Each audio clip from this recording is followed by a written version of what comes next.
It was hard to grow up with autism because at the time I don't say it wasn't accepted, but we were aware of it. It just wasn't accepted. I think more and more people are finally coming out with it. I think just times have changed. But recently, I firmly believe that it's coming out more. But that being said, it was hard because I was excluded a lot.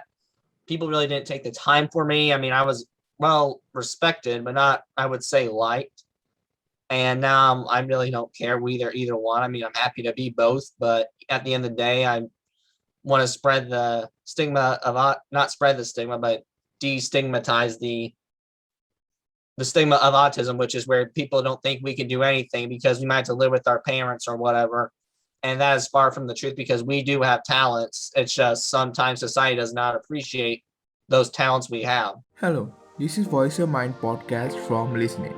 Welcome to our show where we talk about the unheard who have no one to share about their insecurities and past trauma, or even having difficulty opening up to people when feeling down. On this show, we will be discussing everything about mental health, depression, and suicide. We listening are just ordinary people who are or were in your similar state and are currently encouraging ourselves and learning to improve our state of mind. So here we are taking a step towards motivating you to get better with us every day of the week. So without any further delay, let's get started with the episode. Hello and welcome to the show. And our today's guest is Mitchell, and he is a motivational speaker, podcaster, entrepreneur, and educator. And he's also a podcast coach. So today we're going to learn about, actually, we're going to talk about autism and ADHD and what it is like to actually live a life with this. So we're very glad to have him here. So like, how are you doing? Hey man, I'm all right. Thanks for having me on. Appreciate it. Doing good. Okay, that's great. Um, okay, so tell me about your story. So tell me about your story and your background. Background. Okay. So yeah, I'm Sam. It's good to meet everyone on the show. So what I do is I do run my podcast called Autism Rocks and Rolls. It is about autism and how we cope with daily struggles you may or may not understand. I was diagnosed with autism when I was 4. I I firmly believe that autism is an ability, not a disability. And I have a great creative mindset because I enjoy creative writing and I enjoy the nature person because I enjoy the great outdoors. Okay, that's great. Okay, so in terms of autism, so what does it feel like to live with a autism? So you were diagnosed and when you were 4, right? Okay, so oh, so what's the difference actually uh between a person who have autism and who doesn't have autism? Right. So the difference I would say is it's a really neurotypical disorder where they don't understand social cues and they don't understand sometimes like body language. They don't really understand how to make friends. They don't understand like certain aspects of life. So in your experience, so what were the major uh hurdles that you face while growing up with a Um, autism? it was hard to grow up with autism because at the time I don't say it wasn't accepted, but we were aware of it. It just wasn't accepted. I think more and more people are finally coming out with it. I think just times have changed. But recently, I firmly believe that it's coming out more. But that being said, it was hard because I was excluded a lot. People really didn't take the time for me. I mean, I was well respected, but not, I would say, liked. And now I really don't care either one. I mean, I'm happy to be both, but at the end of the day, I want to spread the stigma of not spread the stigma, but destigmatize the stigma of autism, which is where people don't think we can do anything because we might have to live with our parents or whatever. And that is far from the truth because we do have talents. It's just sometimes society does not appreciate those talents we have. Okay, so there are a lot of people with autism who go by without being diagnosed about of autism. There are a lot of them, and they So, what are, let's say, I'm trying to craft the question properly. So, what are the expectations of people? Like, people try to sympathize with the people who have autism. So, do you think this thing is right, or is this negatively affecting people who have autism? I would say certain aspects are and certain are not. I mean, I think society understands that we have to function in society, and that I understand totally. But they expect us to function in a certain way. They expect us to probably get a job, go get money, to get to work, and that's what the goal is at the end of the day. I think, from where I'm from, at least.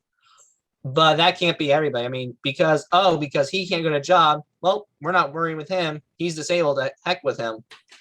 That's not true. He can still do something. He'll do something. I don't know what that entails, but he'll do something. And if someone on the spectrum, if you work with tap into their skills and work with them with it, they're going to be the best at it.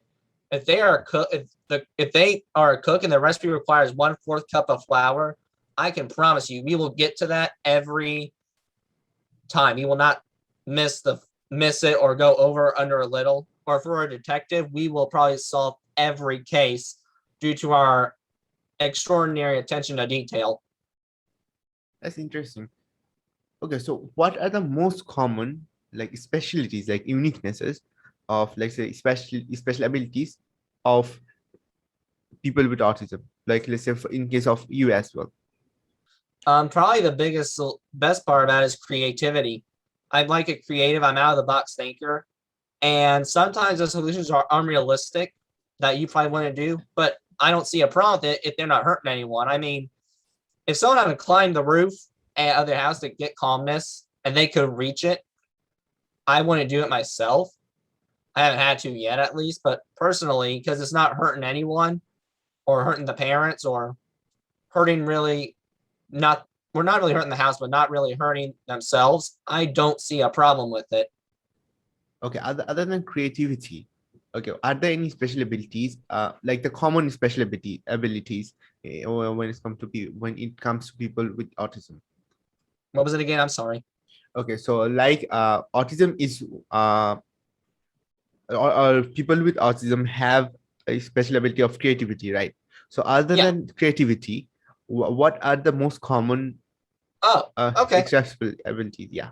Sure. The attention to detail, as I mentioned earlier, is a big one, I would say.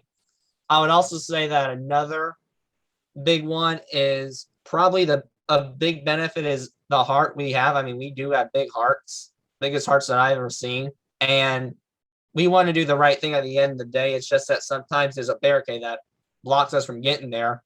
But there's more to just the creativity. There's the fact that we can plan out something and invent something new. And it's easier with our minds. We could probably build a zip line within 5 seconds and picture it out.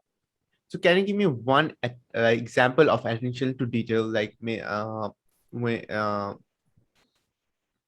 yeah. So can you give me one example of any event that you had in your life where you gave such attention to detail that other people were shocked? Well, I mean, I pretty much figure stuff out. I pretty much read every set.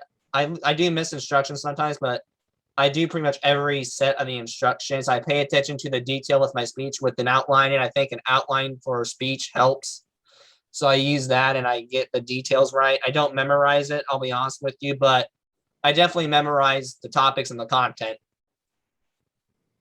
Okay, so I want to actually learn more about in terms of autism, like what autism is. Okay, so how do you define autism? It's really a neurodevelopmental condition where they show with social cues and the body language, and they have certain other elements to themselves. I mean, the problems change each the year goes. I mean, when they're younger, they're probably gonna have meltdowns, anxiety, anticipation. But when they're teenagers, they're probably gonna get brave. And I don't say they're gonna like hurt someone. That we know that, but we'll get brave and probably probably have to bite our tongue sometimes. I mean, I haven't gotten in trouble with that yet, big time, but I've had to watch my tongue to say and not tell the truth too far. So why that be bad? Like not the tongue part, but telling the truth. Not telling the truth, but telling the truth too much is a way to put it. Like if I basically told, this isn't true at all, I like your glasses, but if I would basically tell someone straight to their face, your glasses are stupid.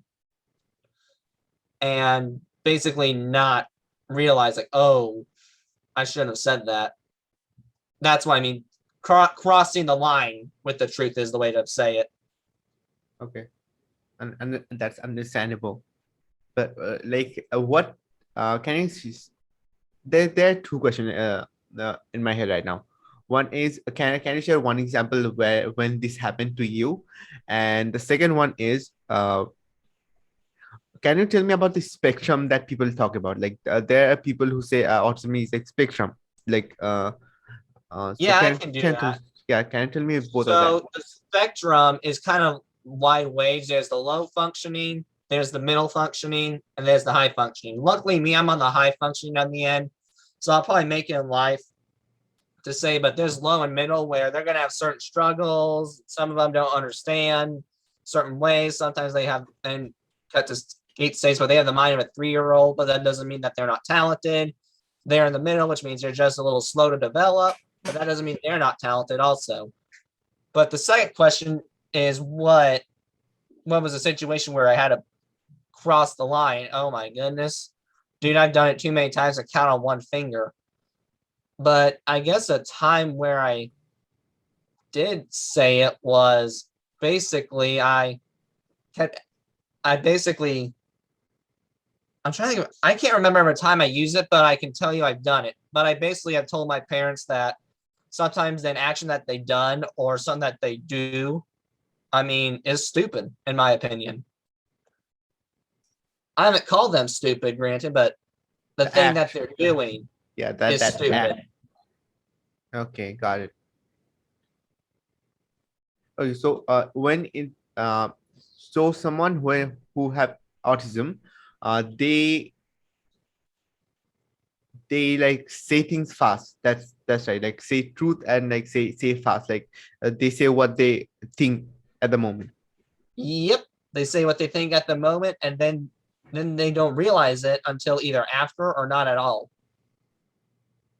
Okay, but the like the but at that time the people were like might the people who on the opposite end might have misunderstood or like have been hurt maybe, but that realization comes later, right? Yeah, it comes later in life. You pretty much don't get it till I would say the teenager age, in my opinion. So it was on its peak at teenage years or Yeah, I would say so. okay. So tell me about what were your major. Okay. So Okay, I plan to go on to Ivy Tech and transfer to for general classes. I'm going to transfer to a college that's an hour from here for either media or entrepreneurship. okay, okay. I didn't finish the question. Like the question was not what's the major, like what were the major experiences that you have like both the most major native experience and the both base experiences when it comes to having autism. Oh, well, some of the experiences I have gotten through autism itself, I would probably say I've definitely got the creative side, but I've also, I would say I get to have my own philosophy of life and live by it, which is basically live life every day like it's a party until like tomorrow does not exist. So that's probably would definitely say a beauty in itself. But through the podcast, I've had many experiences. I've hosted or I've helped one of my sponsors for a special needs night. I've had the honor of working some pro wrestling media stuff. I am the biggest fan of pro wrestling you'll ever meet. So that's some definitely big experiences for me. Okay, who's your favorite wrestler? Mick Foley. Oh, I actually do not see wrestling that much because I don't have a clue like what happens there. I That's all literally right. I literally don't know. Like the people come in, they fight, and they leave. Yeah, With that's what they do. okay, okay. So I'm actually the last person to even talk about what do you call it, wrestling, because I literally never saw it.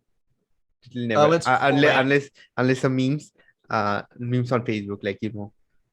Oh, it's cool, man. You should check it out. It's really, really cool. Okay, so when did they actually started seeing wrestling? Probably when I was 6 years old. Six, Yep, that I have age? not. Yeah, I haven't grown out of it, buddy. I'm still watching it. No, like a lot of my friends still watch it. Like I never did. I watch football. That's a different thing. Football as in soccer. Like you are based in US, right? Yeah, you talking about soccer? Yeah, Yeah, soccer. Yeah, yeah. So got it. I'm a fan of soccer. I don't watch any other sport most often. Okay, that's a great thing. Okay, so in terms of educating people, like what are the biggest like three biggest misconceptions that are floating around when it comes to autism? Here, That we're not capable of anything. That's definitely one, and that's inaccurate. Another biggest misconception is that we need to be pitied. That's also false, and that we're not normal. And that's another one that is false. There's no normal.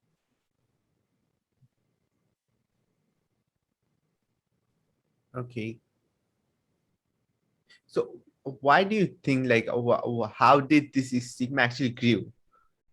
Because stigma related to autism. Because yes, there are people with unique abilities. That's the thing. So there, it is just the fact that the people with autism have lack the ability to like behave in social context properly according to I would agree society, with that. just according to the societal laws, like nothing other than that. So what can we do? What are the things can we actually do to break this stigma around autism, that they need like we always have to be sympathetic to them, they are not normal and they cannot work with other people? Like how can we break this? So what can we do? It's a blunt answer. It's basically being inclusive and accepting, because that's the biggest two things we really need to do is include everyone. I don't care if you got purple skin, be including to that person and accept for who they are, because there's only one you and you get the power to where I'm from, at least be yourself. And that is a beauty in my eyes. Okay, so it's all about inclusivity, like being open-minded with others, right? When it comes to accepting others, like being open-minded about like not judging them for like their external attires or understanding the deeper self them. Yep, you're nailing it, buddy. Yeah, I'm learning because like when I was growing up, like this is one experience I saw. I want to actually share.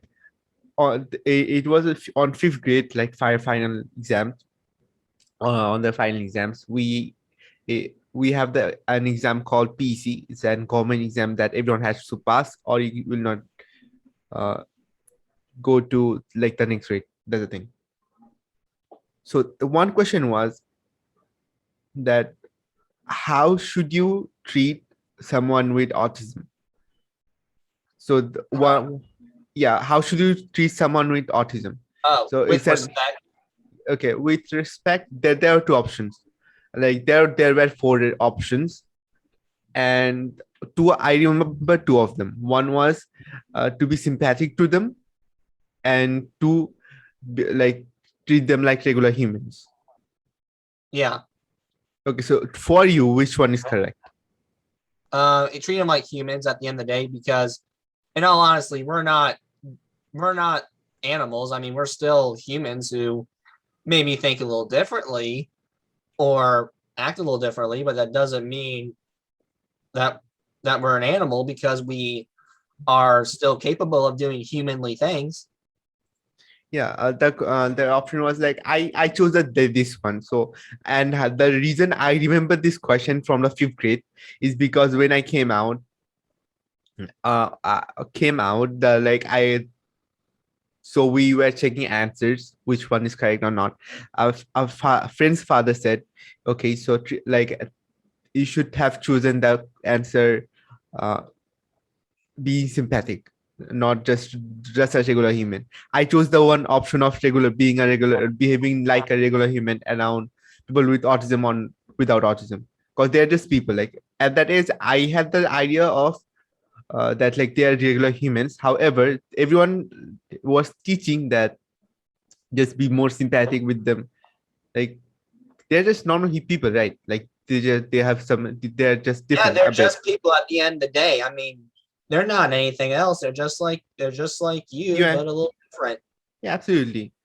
And I'm literally I am different from every single other person. You are different from every other single person, right? There are some similarities, so why you should anyone be treated differently, right? At the end of the day, we have to be Yeah. understanding. We have to be understanding a bit more. That's it. Okay, so I want to jump to a topic of ADHD a bit because I'm very uneducated in that case as well. So All right. what ADHD is, and how is it connected? Is it actually connected to autism? Sorta, but it kind of well, when you got autism, I'm gonna be honest, it basically comes with something else. So maybe autism, peanut allergy, autism, sleep apnea. And I have those other two stuff, by the way, as well. But or maybe it's autism, Down syndrome, or autism, epilepsy. I don't know, many combinations, but I was the one who received autism and ADHD. And ADHD is basically where it's a chemical imbalance where you cannot focus and it's a hard time for sitting still. And it's really hard for me to basically sit still and focus on a task without being anxious about it because of my ADHD, I look at everything. Like you can probably look at something like a big paper. You can look at, okay, I'm going to do 2 paragraphs today, 2 tomorrow, 2 the next day. No, that's not going to happen with me. I look at everything like, oh boy, we got to do all this stuff. Yikes. Because I'm still trying to understand this. ADHD. So how does anxiety works? Let's say let's just use the example of right now. So are you anxious right now about this conversation or about this podcast? Yeah, I'm interested. I'm into it, but the problem is like, And, I can't just sit here and listen. I have to do something with it, such as that or fiddling around. I had a stress ball, like squeezing the stress ball. I can't sit still. If that makes any sense. Except when I'm sleeping. okay. So the reason I'm like taking so much time to think is because this is new to me. So I did had a guest who had ADHD. Uh, ADHD. He did not had autism. He also have a podcast called 20 Minute Podcast. Um, so he also said us this about, hey, uh, we have to do something, and he can look directly all the time. He keeps on looking here and there. Right. And I'm listening to However, everything you're saying. yeah, Believe me. It's just that yeah, I can't take it on. I have to that or like rub the hands or something like that. okay, yeah, exactly. So, however, this thing is new that he mentioned was anxiousness when it comes to doing any task. So, can you tell me a bit more in terms of uh, how does your brain functions with ADHD when it comes to anxiousness when you see a task? Yeah. And I had to have the basically thing with me is for me, I am the king. I don't want to say I'm the king of procrastination because it's not that. And it's not I don't show up with time management because I do it. It's the fact of figuring out when to do it a little bit. So, because for me, I look at it all. So I either do it like when the assignment is assigned or like the day before it's due. Because to me, that's the only way I know how to do it is do it when it's assigned so I can get it done and get it out of the way of my life, or do it at the day before, and then we don't have to worry about it until that specific day. Okay, so I am a procrastinator myself. It's a weird thing. So uh I have exams tomorrow. So I'm not gonna say the date, what date is today. So I have exams tomorrow. We had a vacation of like 2 days, you can say. Our schools were off for 2 days. Uh, However, we didn't study. Like, I did not study at all. Now I have exams tomorrow. I'm tired to Oh, study. Lordy. Dude, really? Don't you don't say this to me. You do the same thing. I know. I know, I'm just playing with you. But don't worry, I'm terrible. I'm a horrible test taker too. I'm terrible at test taking You're because I always fine. get nervous. I get nervous with test taking because for me the problem is I always second guess myself. I'm thinking I know it. I think this is right. Then at the last minute I'm like, nope, it's C. Ding ding. And then next thing you know, why did I go for that? I think that this is actually very normal, like about being C or D's or A's. Okay, this one, like MCQs are like, you can say like the evil characters of any movies. They're saying Yeah. because It's the examples, you man, the examples.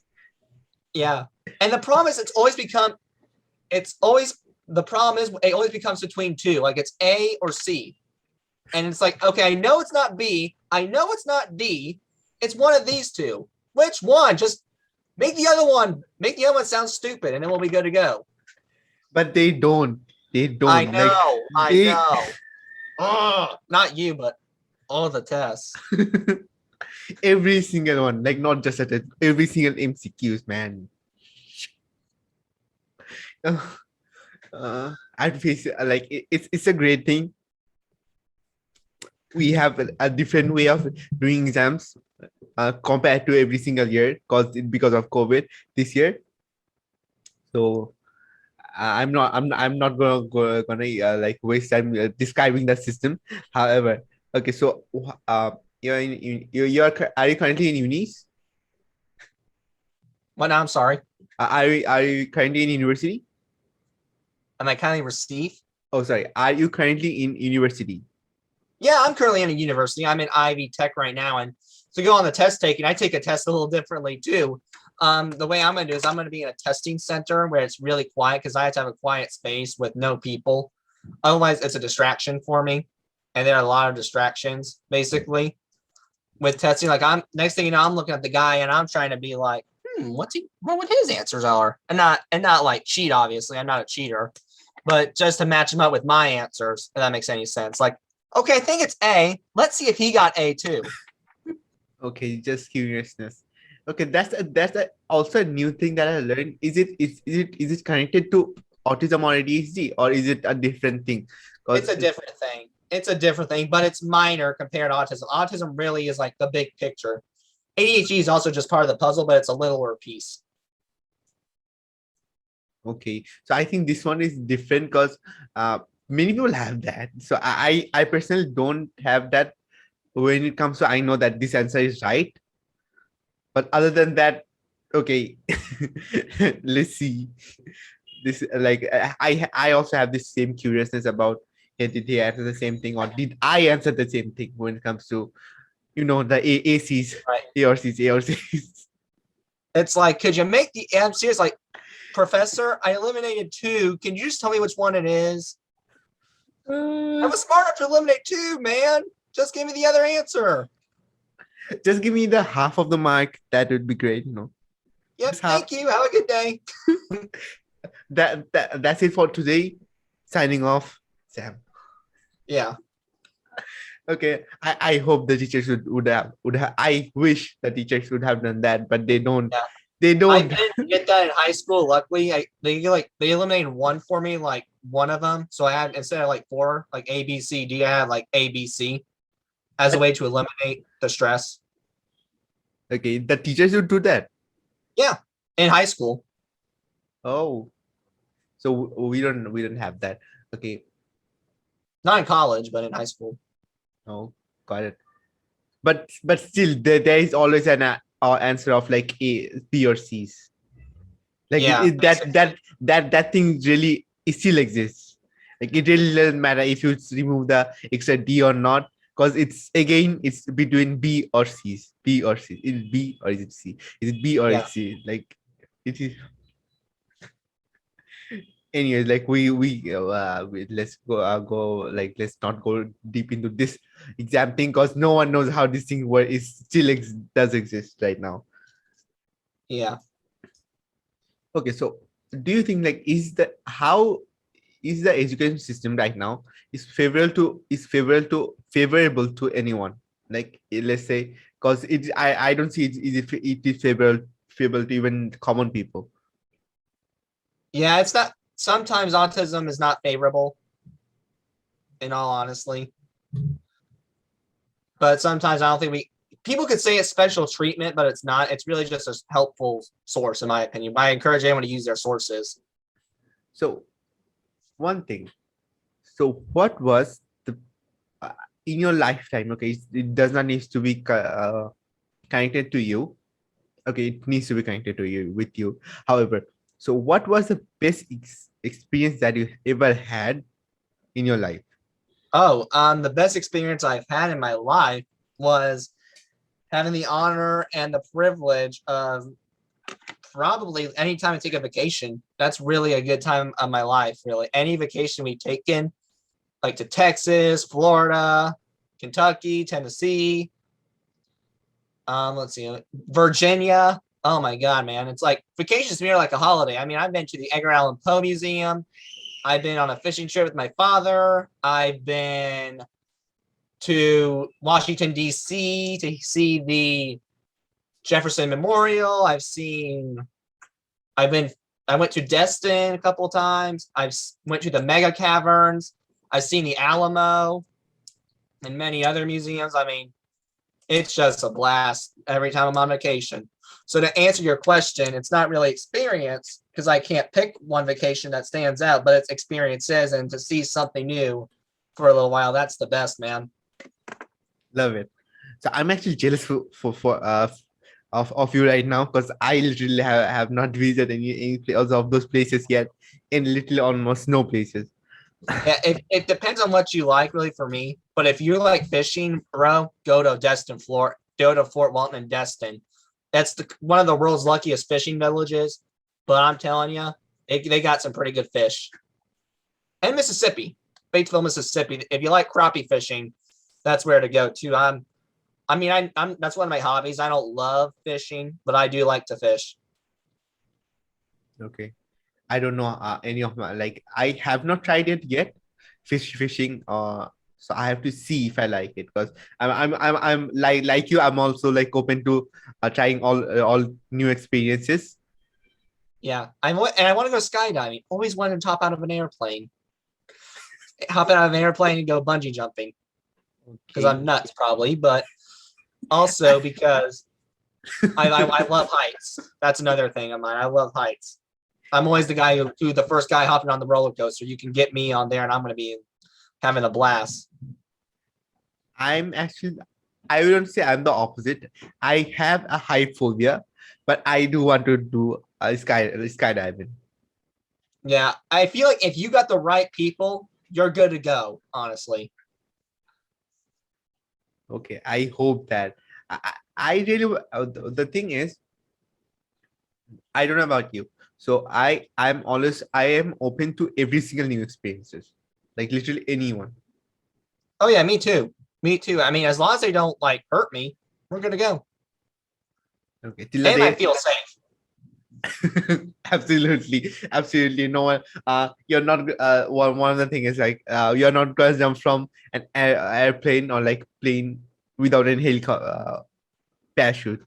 Like Yeah, I'm not going to be an idiot and be like, "Hey, let's ride the plane without a parachute." Woohoo! uh, okay. uh right. Okay, that's about it. So we still have time, however. So okay. So we're getting to the end. Okay, so what are your advices in terms of Well, my advice for someone on the spectrum is you're not alone and you'll make it in life. I mean, it may not sound like it, but you will. I promise you will. And I always say this, if the world could be nice and not be stupid, I think the world would get along so much better if they did those two simple things. okay, just these two things? Okay, so there's another set of advice that I would like to ask you, which is what advice would you give to someone who is educating himself or herself about autism? So okay, what would be their advice to them? I would definitely say that definitely find out what makes them tick, good and bad, honestly. But also, I would say get them involved with experiences. I got involved with Taekwondo, and I am a first degree black belt. Oh my goodness, I am so thrilled that I got involved with that because I really did enjoy it, and I was a little. I think I got socially better because of it a little bit. But no matter what, you'll make it, and no matter how many times to find your niche or whatever you're good at, they will find it. Parents, it just takes some time. Okay, it's all about time. Okay, time. That's how Yeah, and I hate time. Believe me, I hate time. Like I'm the guy's like, find it now and let's do it. But this is a rare case where I understand that. yeah, it's all about action taking, like action type guy. You're an action taking type guy. Like let's do it and let's do it now. Love it. Yeah, that's who I am. Like I'm not gonna dilly dally. I'm like, we're getting this thing done. It's time to get her done, man. That's what obviously Larry the Cable Guy says, but it's what it truly is. Absolutely. Okay, so we are done almost today. Okay, so we are ending today for now at least. Okay, so our today's guest was Sam Mitchell. Again, and this would be bad. So, sorry if I name your second name, last name incorrectly, pronounce your last name incorrectly.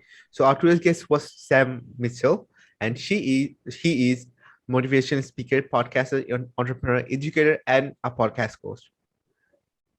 And today, this is the end for today's episode. And this was your host Mahmoud signing off. And that's the end of today's episode. I know taking action is quite a hard job to do, so I hope the advice and insights we got today will help you to take the leap of faith and pursue your dreams. You can share your story with us through the first link in the description box, and don't forget to subscribe and leave a review on the Apple Podcast. We will come back with another episode. Till then, keep healing, learning, and growing. Thank you.